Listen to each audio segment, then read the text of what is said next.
Chers amis, c'est toujours un plaisir pour moi de venir vous retrouver et consacrer ce temps à mon Seigneur Jésus pour vous servir en son nom, ce qu'il inspire, ce qu'il dispose sur mon cœur de vous servir. Et aujourd'hui, j'aimerais m'adresser en particulier à chaque famille que vous représentez. C'est-à-dire en m'adressant à vous, je m'adresse également à votre famille. Pourquoi je vous dis cela? Le jour où Jésus est entré dans notre vie, notre foyer, chaque jour, lorsque je rentrais de mon travail, la première des choses que j'avais fortement sur mon cœur, comme pour mon épouse d'ailleurs, mais personnellement, j'avais vraiment sur le cœur ce désir, cet amour de me retrouver avec mon Seigneur, mais de me retrouver avec mon épouse et nos 3 enfants qui étaient en bas âge, mais de me retrouver autour de la table avec la parole. Oh, ce n'était pas pour faire une étude biblique.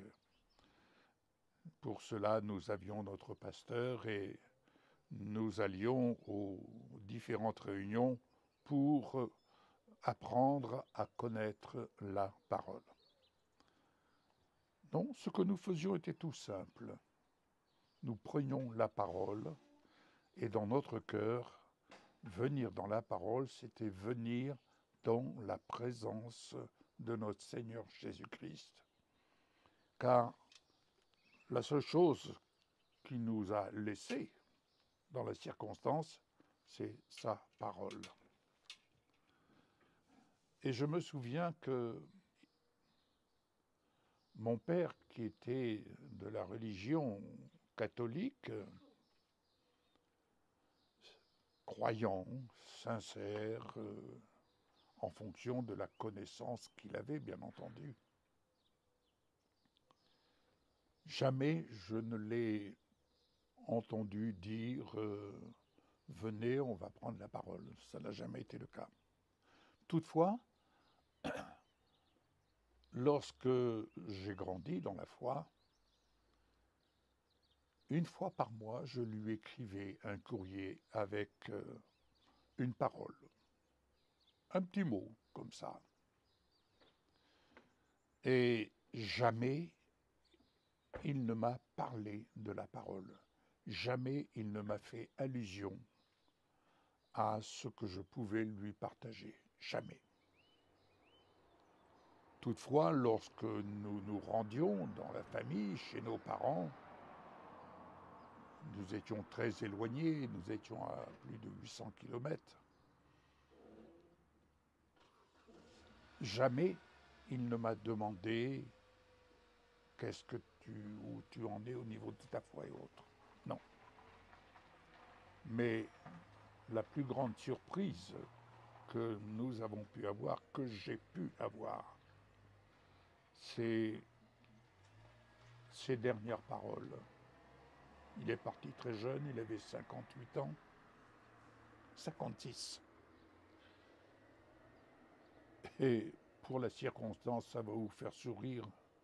Il regardait un film avec Fernandel, Don Camillo. Donc vous voyez. Et quelle ne fut pas ma surprise lorsque le film a été terminé. Il me dit, tu sais mon fils, l'Église a besoin de connaître une nouvelle Pentecôte. Je peux vous assurer, que j'étais ébahi et je me suis demandé, mais qu'est-ce qu'il se passe? Et pour la première fois, nous nous sommes pris tous les deux je ne vais pas dire dans les bras, mais nous nous sommes tenus la main. Et j'ai pu dire à mon père, est-ce que tu acceptes que nous prions ensemble? Il m'a dit oui. Et nous avons prié ensemble. Et le lendemain, ma mère nous dit, votre père a décidé d'abandonner le combat, il avait un cancer. Mais il est parti après avoir été visité par le Seigneur. Et il a pu dire, lorsqu'il est revenu du coma, le Seigneur m'a tellement montré de belles choses que je préfère partir avec lui. Et c'est ainsi qu'il est parti dans la paix du Seigneur. Pourquoi je vous dis cela? Tout simplement parce que durant des mois, des années, j'ai semé la parole. Je n'ai jamais vu, humainement parlant, visuellement, l'œuvre de la parole dans sa vie.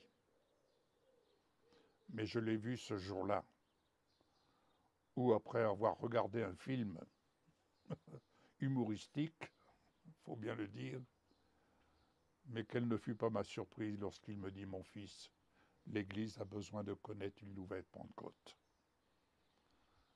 Et la surprise que nous avons eue, c'est lorsque nous avons fait la mise en bière, toutes mes lettres que j'avais pu lui écrire, nous les avons retrouvées en dessous le matelas de son lit. Bien-aimés, j'aimerais simplement vous lire ce passage dans Acte 16 que vous connaissez.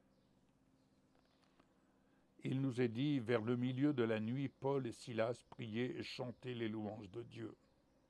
Et les prisonniers les entendaient. Vous savez, les membres de votre famille peuvent être prisonniers dans leur schéma de la vie chrétienne, de la religion, peu importe. Paul et Silas priaient et chantaient les louanges de Dieu. Et la puissance de Dieu était au rendez-vous. Car tout à coup, il se fit un grand tremblement de terre, en sorte que les fondements de la prison furent ébranlés. Oui, priez, chantez les louanges de Dieu, partagez la parole, semez la parole au cœur de votre famille, soyez une lettre vivante au cœur de votre famille, et vous verrez les fondements de la prison s'ébranler, même si c'est à la dernière minute, comme ce fut le cas pour mon père. Alléluia. Et les liens de tous les prisonniers furent rompus. Le geôlier se réveilla, et lorsqu'il vit les portes de la prison ouvertes, c'est ce que j'ai pu voir pour mon père. J'ai vu, enfin, les portes de la prison dans laquelle il était en captivité s'ouvrir, et c'était l'œuvre de la parole. C'était bien l'œuvre de la parole que le Seigneur m'avait fait grâce de semer avec persévérance, même si j'avais des doutes, même si je me posais des questions.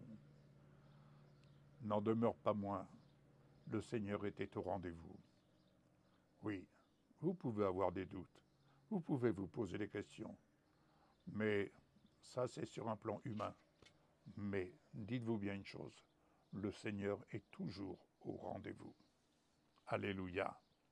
Et c'est ainsi que ce geôlier se réveilla, et lorsqu'il vit les portes de la prison ouvertes, il tira son épée et allait se tuer, pensant que les prisonniers s'étaient enfuis.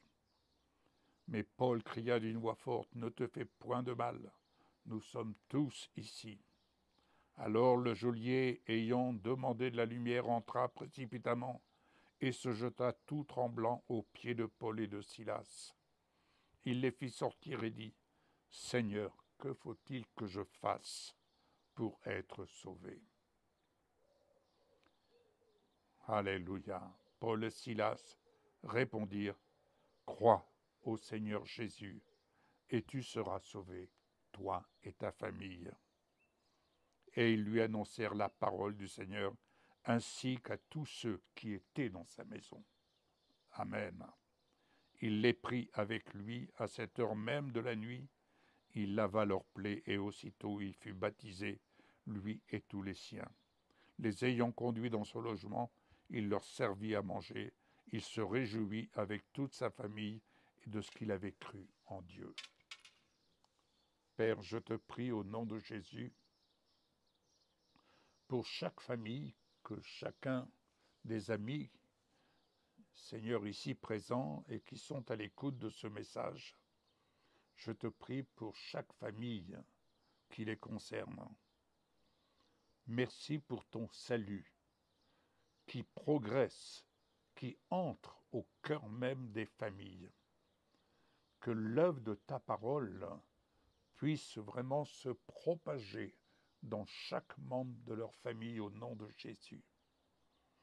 Je proclame, je confesse que l'œuvre de ta parole qui est semée avec puissance et gloire agit dans le cœur de chaque membre pour transformer leur cœur et que chacun de ces cœurs épouse le contenu de ta parole.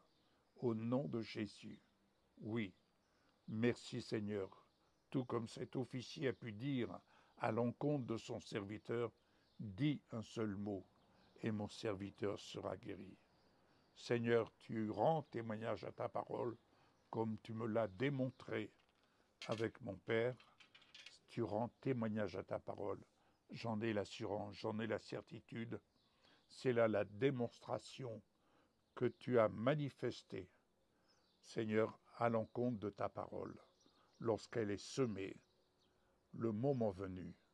Seigneur, tu libères les prisonniers, tu libères les cœurs qui sont en captivité, dans le nom de Jésus, pour les attirer à toi, les attirer dans ton amour.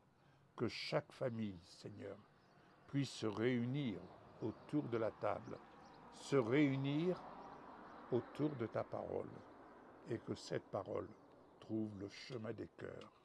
Au nom de Jésus, j'ai prié, et j'élève ton nom, Seigneur Jésus, en l'honneur de chaque famille que vous représentez. À très bientôt, excellente journée, au revoir.